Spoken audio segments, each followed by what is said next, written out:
If we could get started.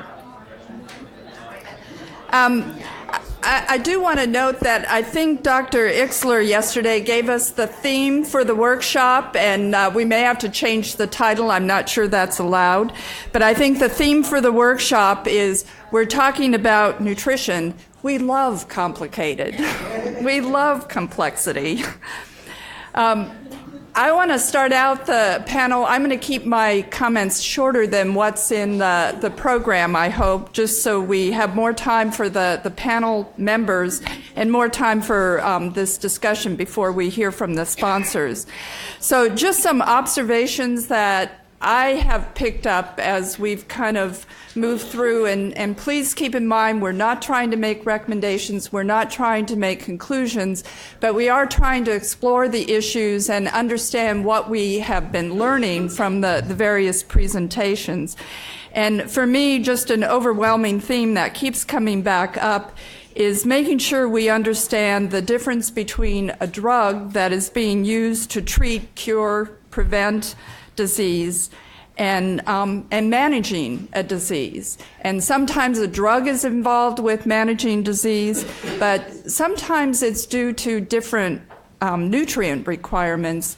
And I think it goes to one of the question of trying to understand how nutritional requirements can affect the disease state, but also trying to make sure we understand how the disease state and the status of disease affects the nutrient metabolism, that there's an interaction there that has to be a part of understanding.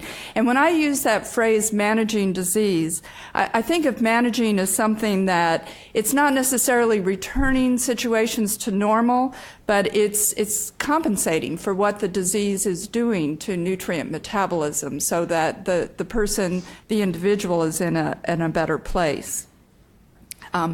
I think one of the things that I've heard throughout is each disease presents different challenges to consider, and in trying to understand the role of disease, it's very important to move beyond just a simple understanding of phenotype, blood measures, and really to understand the genetic and the metabolic basis, the conditions. And the deeper we go into understanding the nature of disease in and of itself, the better we might be able to define the role that nutrition can play in that disease process.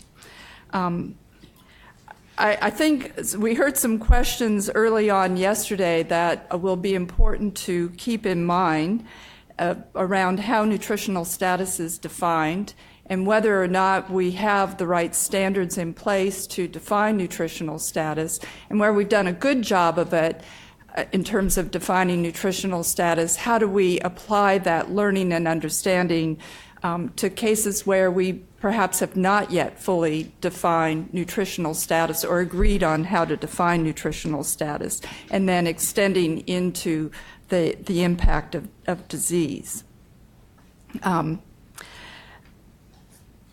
And a factor related to that is our understanding of what is considered a nutrient. I found it interesting that the term conditionally essential nutrient now seems to be a part of our lexicon. We started with few, and now we're thinking more and more of conditionally essential nutrients. But are there other compounds that we need to think of in the same way we think of nutrients? And to me, some of what we've heard, particularly around the intestinal diseases, as we come to understand special nutrient requirements better, it seems to beg the question of how we understand special dietary requirements or special dietary patterns. And I think many of our speakers kind of have gone back and forth between the nutrient focus and the dietary focus.